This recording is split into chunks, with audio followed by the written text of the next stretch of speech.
Welkom, goedenavond. 6 juni is het zover, dan mag u weer naar de stembus. En als u rondrijdt door Noord-Limburg, dan ziet u zijn hoofd regelmatig opdoemen tussen de aspergevelden of de akkers. Jeroen Leenaerts, de nummer 3 bij het CDA en al jarenlang in het Europarlement. En hij wil weer in dat parlement komen. En wij willen natuurlijk weten waarop we dan eventueel stemmen. Of moeten stemmen. Welkom, Jeroen Leenaerts. Goedenavond. Ja, de laatste keer dat we elkaar spraken, dat was, en daar gaan we zo meteen even naar kijken hoe dat eruit zag. Mooi. Op, als ik me niet vergis, in Zevenum, nee, in Maasbree volgens mij op een bierfiets. Ja. Klopt een bierfiets zonder bier. Een bierfiets zonder bier. Ja. En u was omringd door allemaal mensen van het CDA. Ja. Ik denk toen op zich waren meerdere mensen die op die fiets hebben gezeten uiteindelijk. Maar we hadden een hele tour gemaakt van Gennep tot Maastricht. Waarbij we mensen uitgenodigd hebben om een stukje mee te fietsen, over Europa te praten. Ja. Als mensen vragen, opmerkingen, constructieve kritiek hadden op hetgeen we deden. Dan kom op die fiets zitten en kom met ons praten. Ja. Vindt u het leuk, campagne voeren? Ik vind, als ik heel eerlijk ben, ik vind het parlementaire werk leuker dan het campagne voeren. Campagne voeren is toch een beetje jezelf verkopen. Ja. En je zei net al, je hoofd continu overal tussen de aspergevelden zien en op grote borden. Is niet per se wat ik het allerleukste vind, maar het hoort erbij. En het is ook wel leuk, omdat je wel heel veel gelegenheid krijgt om ook een beetje te vertellen wat je nou in de afgelopen jaren allemaal gedaan hebt. En wat je de komende tijd nog wil gaan doen. Ja, de zintuigen worden wel heel erg geprikkeld door een heel breed grijnzende Jeroen Leenaerts. Want dat krijg ik van iedereen te horen met hele blauwe ogen. En tenminste, dat krijg ik van mijn vrouwelijke collega's te horen. En uiteindelijk gaan we even terug naar een paar jaar geleden op diezelfde bierfiets. Want toen deed u ook wel een belofte voor de regio. Ja, voor Pele Maas. En dat hebben we ook met... Kijk, Hans Landsberger zit hier op de fiets. Dat is de voorzitter van het CDA, Pele Maas. Dat is juist een van de mensen die verbinding tussen lokaal, regionaal, nationaal en Europees altijd blijft maken, samen met ons. Dus wij zijn de afgelopen 5 jaar bij bedrijven in de regio op werkbezoek geweest. We hebben daar gesproken over bijvoorbeeld Europese wetgeving op het gebied van veredeling van planten. Grote bedrijven in Pele Maas die daarmee te maken hebben en waarbij kunnen zorgen dat die regels op zo'n manier aangepast worden dat die bedrijven er profijt van hebben in plaats van dat ze er last van hebben. Europese regels werken op het microniveau hier in de gemeente door. En wij zullen ervoor moeten zorgen in dat Europees parlement dat dat goede regels zijn. Oké, bent u erin geslaagd? Gedeeltelijk. Als je kijkt naar welke regels bedrijven als Nunums bijvoorbeeld nodig hebben, waar je over de veredelingstechniek hebt, dan zijn we wat stapjes verder gekomen, maar we zijn er nog niet. Je ziet ook dat de hele discussie in Europa over dit soort thema's heel erg gepolariseerd is. Dus ik hoop ook heel erg dat als we met een iets andere parlement qua samenstelling na de verkiezingen terugkomen, dat we wat stappen verder kunnen maken. Ja, over het parlement straks. Eerst even naar u. U komt oorspronkelijk uit, en dat weten heel veel mensen waarschijnlijk al, maar ik zeg het toch even, uit Stramprooi, ja. De parel van Limburg. Juist. Zoals u het zelf noemt. Waarom is dat zo de parel van Limburg? Nou, ik denk dat ooit, en dat zal in de jaren 90 geweest zijn, dat Stramprooi een jaar lang de meeste zonuren en de minste neerslag van heel Nederland had zelfs, geloof ik. Ja. En toen heeft het de titel De Parel van Limburg gekregen. En ik vind dat een mooie titel. Ja. Dus die gebruik ik te pas en te onpas. Geboren en getogen daar. Ja. Een Belgisch-Limburgse moeder en een echte Limburgse vader. Ja, dat is bij ons in de regio. Hè. Dus, mijn vader komt uit Stramprooi. Mijn moeder komt uit Bocholt. Daar ligt een kilometer of 7, 8 tussen. Ja. Daar ligt de grens tussen. Op de grens ligt vakantiepark het Vossenven. Daar hebben ze elkaar ontmoet tijdens een dansavond. Ja. Geboren en getogen en nog steeds woonachtig in Stramprooi. Hè? Ja, we praten vanaf 2014 dat u in het parlement zit. Dan zou je verwachten, nou, ik heb inmiddels wel een huisje gekocht ergens in de buurt of ertussenin of in de Brussel. Nee? Toch nou, we zijn nu wel steeds meer in Brussel ook. Ik ben de afgelopen 5 jaar 2 keer vader geworden. Ik heb een dochtertje van bijna 1 en een zoontje van bijna 4. En dan merk je toch dat het op en neer reizen moeilijk wordt. En ik wil ook graag tijd doorbrengen met mijn gezin. En ze 's ochtends naar school kunnen brengen of 's avonds in bed kunnen stoppen. Ja. Dus we zijn nu wel meer in Brussel dan we voordat ik kinderen was. Ja. Maar ik denk wel dat het heel belangrijk is om die binding regionaal te houden, ook in je eigen omgeving. Ik maak wel eens de vergelijking, als je op zaterdag in de Jumbo in Stramprooi boodschappen gaat doen. dan word je van allerlei kanten aangesproken. Als je dingen niet goed gedaan hebt, of als ik hier in de uitzending iets verkeerd zeg, dan wordt mij dat op zaterdag meteen in de Jumbo voorgehouden. Terwijl als je in de Delhaize of de Carrefour in Brussel gaat boodschappen doen, daar kent niemand mij. En dan word ik ook niet geconfronteerd met de dingen die ik allemaal niet, wel of niet goed doe. Het kan ook prettig zijn, toch? Het is af en toe prettig, maar ik denk dat het heel belangrijk is dat, kijk, je zit zoals ik het probeer in ieder geval. Ik probeer deze regio ook echt te vertegenwoordigen. En ik probeer mijn werk daarin goed te doen, maar dat betekent niet dat ik altijd precies datgene doe wat mensen willen. Ja. En als je heel veel in Brussel zit en je zou het contact een beetje kwijtraken met de mensen hier in de dorpen en de steden in Limburg, dat zou ik heel jammer vinden. Nu is het weer campagnetijd, destijds op de fiets. Het stekende conditie viel mij op, want het was heel wel bespraakt en tegelijkertijd echt hard gefietst. Op het einde begon ik een beetje te hijgen. Maar ik zag meneer Hermans al hijgend luisteren, eigenlijk, om eerlijk te zijn. Dus dat ging u heel goed af. De conditie is nog steeds goed? Ja, nou, ik ben wel een paar kilootjes zijn erbij gekomen sinds de fietstocht. Dus ik heb begrepen dat in Brussel heel veel tijdens de lunch besproken wordt, tijdens lunch. Ja, maar dat is denk ik echt iets van vroeger wel. Ik denk dat de meeste mensen zijn teleurgesteld dat wij toch ook in Brussel gewoon bij de lunch meestal gewoon een broodje ja. Nee, maar anders hadden we ook de verklaring van meneer Timmermans, want die loopt al jaren natuurlijk ook, want dat is waarschijnlijk toch dezelfde keuken, hè, de commissie en het parlement. Ja, ik weet niet hoe hij het doet, maar ik was zelf 5 jaar geleden ook iets fitter dan ik nu ben, dus het is wel de bedoeling om daar weer naar terug te gaan. Ja, dat wordt misschien met het jaar moeilijker. Maar we zien de foto's. Nou, we zien het toch ongeveer. Nee, maar dit is denk ik 2014. Oké. Dus als je dat vergelijkt met de fiets, dan zag ik op de fiets een stuk beter uit. Ja. Dan zit ik er nu ergens tussenin, denk ik. Ja, schommelend. Het gaat schommelen. Misschien wel een beetje hetzelfde als met het CDA, eigenlijk. Hè? Althans, makkelijk eigenlijk, hè? Nee, we hebben moeilijke jaren gehad.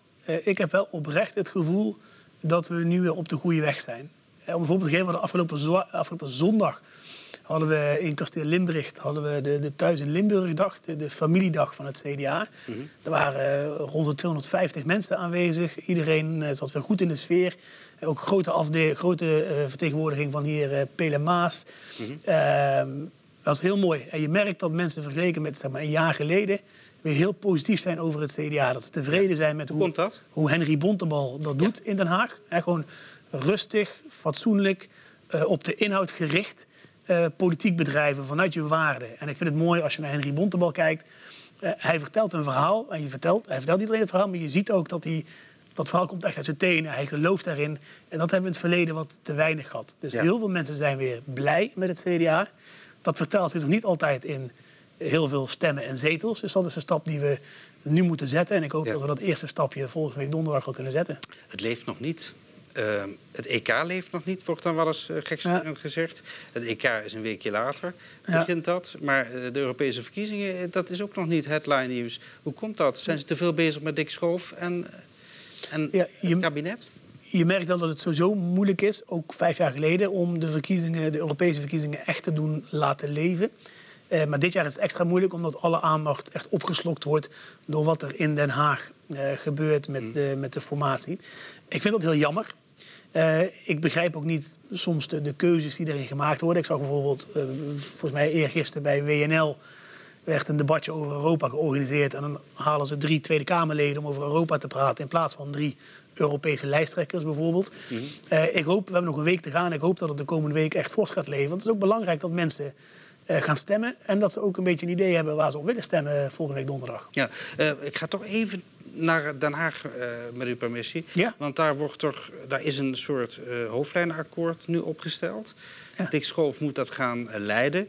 Tegelijkertijd wordt er heel vaak ook naar Europa gekeken. Is het überhaupt wel haalbaar? Ja, u zit dicht bij het vuur. U zit misschien wel eens te praten met collega-parlementsleden. U weet wat de commissie eventueel denkt. Zijn de dingen die zij willen doen in dat akkoord überhaupt mogelijk? Kijk, denk eens even over migratie. Er valt altijd te praten in Brussel natuurlijk. Maar de manier waarop dit hoofdlijnenakkoord vormgegeven is, dat werkt natuurlijk niet. Want je gaat eigenlijk straks naar Brussel. Ze sturen premier Schoof straks naar Brussel met de boodschap: Wij willen uitzonderingen op migratie. We willen uitzondering op een aantal landbouwregels en milieuregels. En we willen 1,5 miljard, 1,6 miljard minder betalen. Ja.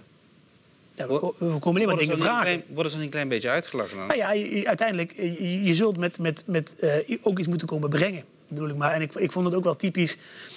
Ik weet niet of u woensdag het bezoek van Caroline van der Plas bijvoorbeeld aan Brussel gezien heeft.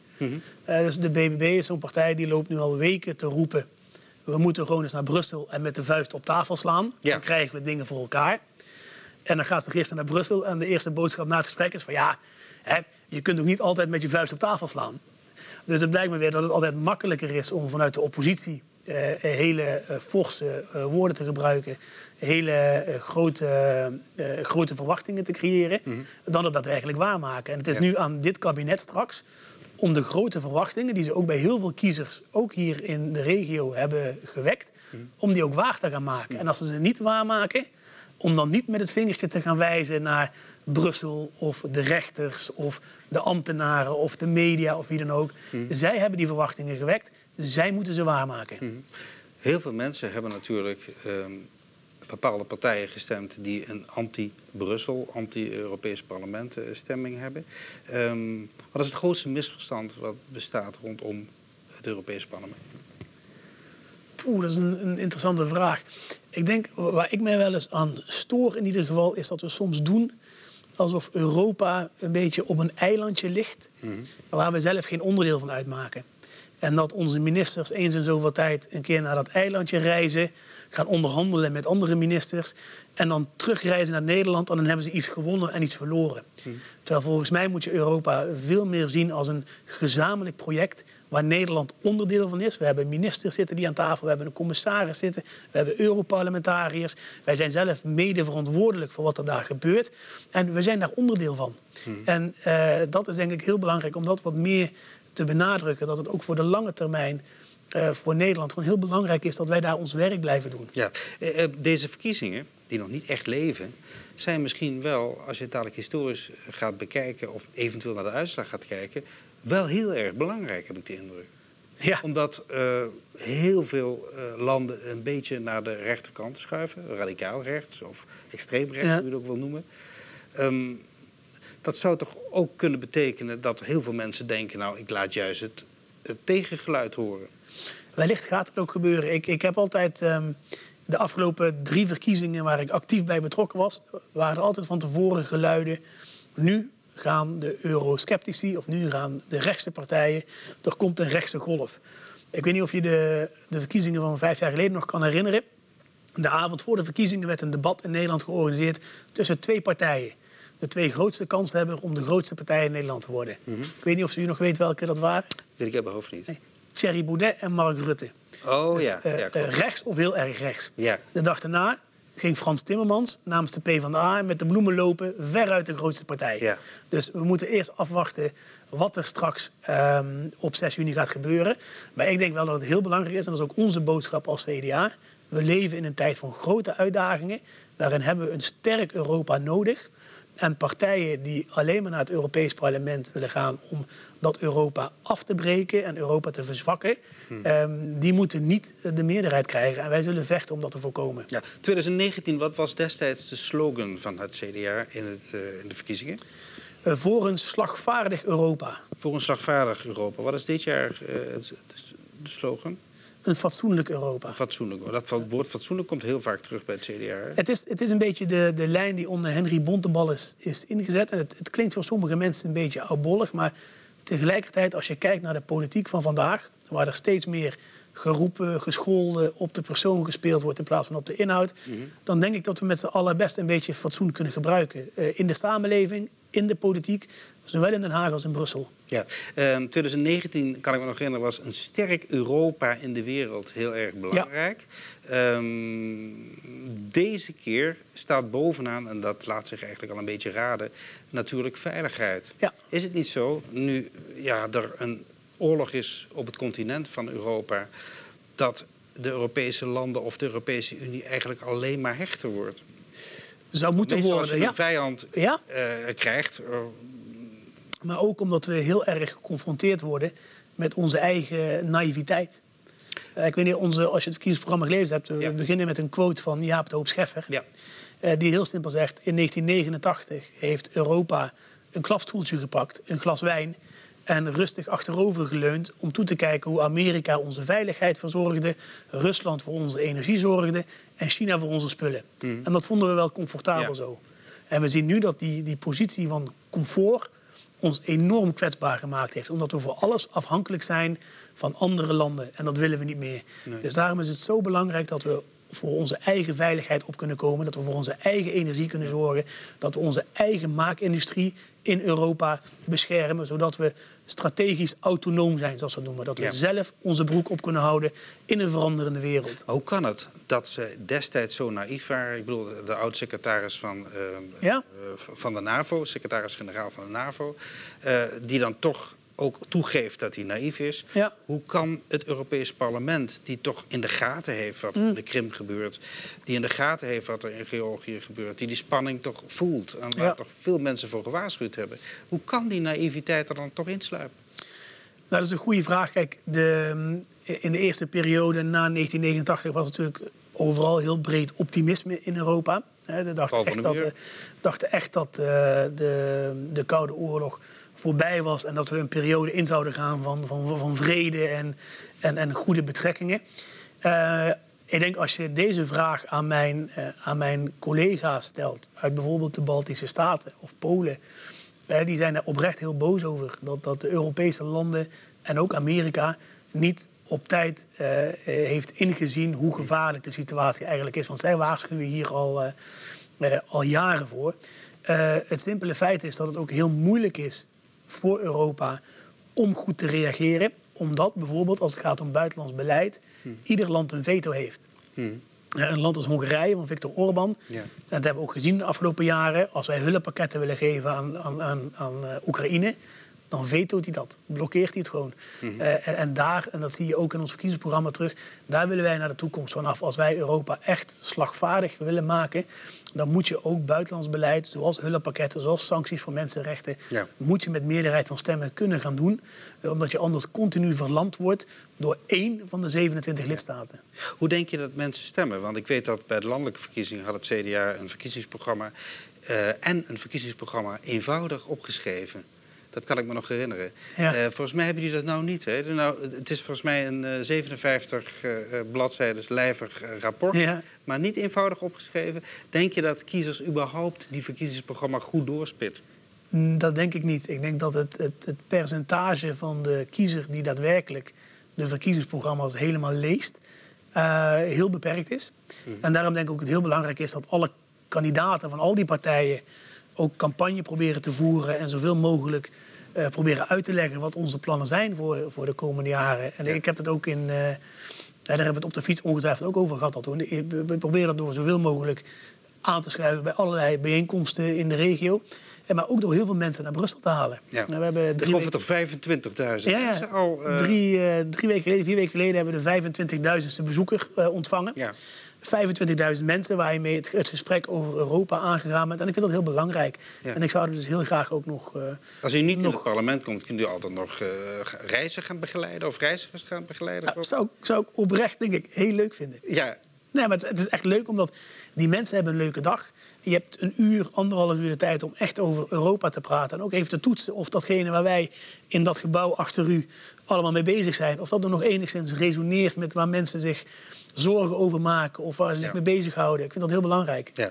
Het CDA, waarom moeten ze op u stemmen straks? Nou, ik denk dat Europa staat voor een aantal enorme uitdagingen. Als het gaat om klimaat, migratie, digitalisering, milieu.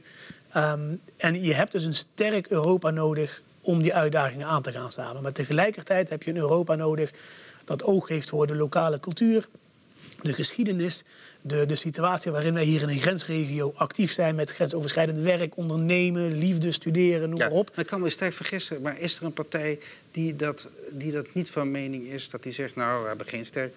Ja, er zijn natuurlijk die zijn er zeker. Eurosceptische er zijn partijen die geen sterk Europa willen. Er zijn ook partijen die die grensregio en het lokale karakter en de geschiedenis niet zo belangrijk vinden. Als je echt allebei wil doen, dan kom je toch eigenlijk vrijwel automatisch bij het CDA uit. Dat zeg je zonder blikken of blozen eigenlijk, hè? Ja. En Limburg... Dat meen ik ook oprecht. En Limburg heeft u al behoorlijk op de kaart gezet. Alhoewel, ja toch, de Fly. De Fly. Kwam terug, hè? Ja, maar er zijn een aantal dingen. Kijk, en de schutterij. Ja, ook zoiets. Kijk, de Fly, we zullen echt de koers van Europa niet rigoureus veranderen door de Fly officieel te erkennen. Maar ik denk wel dat het een heel belangrijke erkenning is van de cultuur die we hier hebben. En het leuke eraan is ook, en dat zegt ook iets over Limburg, denk ik. De Fly is nu de tweede Europese erkend product dat grensoverschrijdend erkend is. Dus Fly kan uit Limburg, in België en in Nederland komen. De wijn, de Maasvalleiwijn, want die kan bijvoorbeeld uit Thorn komen, in Nederland, Limburg. Kan ook uit Mazeik komen, Belgisch Limburg. Dus dat zegt ook iets over hoe ver wij al zijn met onze grensoverschrijdende samenwerking hier in Limburg. En dan wil ik geen roet in het eten gooien, maar is de Fly niet oorspronkelijk uit Zuid-Duitsland? Nee. Jawel, nee. Dat zag ik ergens dat denken dat dat zit u echt helemaal verkeerd. Ja? Ja. Nee. Ik zag het ergens voorbij komen. Kijk, de Limburgse bakkers die hebben een procedure van 7 jaar doorlopen om de Limburgse Fly, echte Limburgse Fly, erkend te krijgen. Ja. En daarin moeten ze dus een aantal dingen aantonen. Waarom dat in deze regio zo belangrijk is. Ze moeten dus aantonen dat het historisch is. Ja. Ze hebben geloof ik met schilderijen van Breugel aangetoond dat in 1600 nog wat hier in Limburg al Fly gegeten werd. Ja, nou, ik lees namelijk even, en ik citeer, maar misschien klopt deze bron helemaal niet. De oorsprong van de Fly ligt eigenlijk helemaal niet in Limburg, maar in Zuid-Duitsland. In de middeleeuwen werden resten, brooddeeg en oud fruit samengebakken. Eigenlijk als alternatief om het weg te gooien. Daarna is het voor de eerst in 1878 in een boek geschreven door Kraandijk. En dat was een oude leraar, volgens mij, de schrijver. Maar goed, er zijn verschillende lezingen, begrijp ik dus. Nou ja, maar goed, het enige wat belangrijk is dat de Limburgse Fly officieel erkend is. En wat ze in Zuid-Duitsland doen, dat... Oké. Misschien houdt er iets van weg, maar was het gewoon niet te eten. Nee. Dit is de echte Limburgse Fly. En laten we nog even inzoomen op de Fly. Want ik kan me niet voorstellen dat u lid van de schutterij bent geweest vroeger. Nee. Ik ook niet. Wel veel geschoten altijd. Ja? Nou ja, we vonden het wel leuk om met de schutters sinds een Stramprooi meedoen vaak met die organiseerde vriendentoernooien voor de schutterij. Dus het is altijd gefascineerd en ook heel leuk gevonden, de schutterij. Ja. We hebben er 2 in Stramprooi, dus dat is altijd heel belangrijk. Kijk. Welke Fly heeft u voorkeur? Abrikozen. Abrikozen. Ja. Maar eigenlijk, maar dat mag je niet zeggen. Ik vond altijd vroeger de abrikozenfly met witte chocola erbovenop heel erg lekker. Want dat is geen echte Limburgse Fly. Een van de regels die ze ingesteld hebben is dat na het bakken mag er niks meer aan de Fly toegevoegd worden. Dus, dat is een beetje Stramprooise Fly. Mijn favoriete Fly is geen echte Limburgse Fly. Nee. Dus dat mag abrikozen worden. Ja. U heeft zich ook veel bezig gehouden met veiligheid, heb ik begrepen. Ja. Op welk gebied?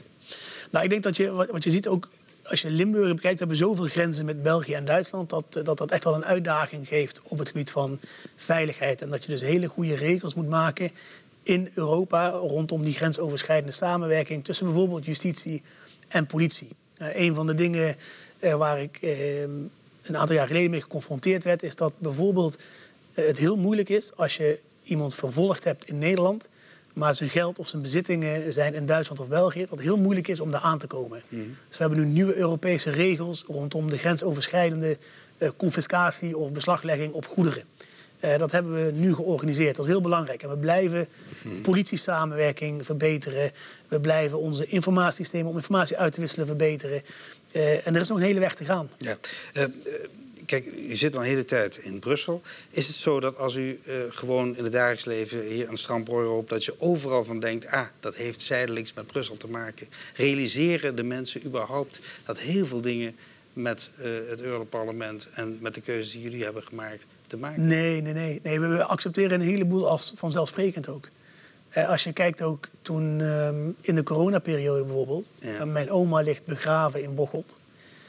In de coronaperiode was de eerste keer in mijn leven dat ik de grens over wou om naar het graf van mijn oma te gaan. En dat er gewoon een container op de grens stond. Of een zandhoop of een hek. En we zijn heel erg vanzelfsprekend gaan vinden dat we zo makkelijk die grenzen overgaan. Maar dat is het misschien helemaal niet zo. En daarom moeten we ook daarvoor blijven vechten. En ik probeer altijd wel ook in mijn eigen vriendengroep dingen aan te tonen van... ja, maar dat hebben we Europees gedaan. Alles als we aan het bellen zijn in België en het kost geen geld, dat hebben we in Europa geregeld. Het feit dat je rijbewijs geldig is als je op vakantie gaat. Dat je reisverzekering geldig is als je op vakantie gaat. Dat zijn allemaal een heleboel dingen die we volstrekt normaal vinden. Ja. Die er zonder de Europese Unie niet geweest waren. Ja. Hoe ziet die week er tot aan de verkiezingen nu uit? Continu campagne, ja.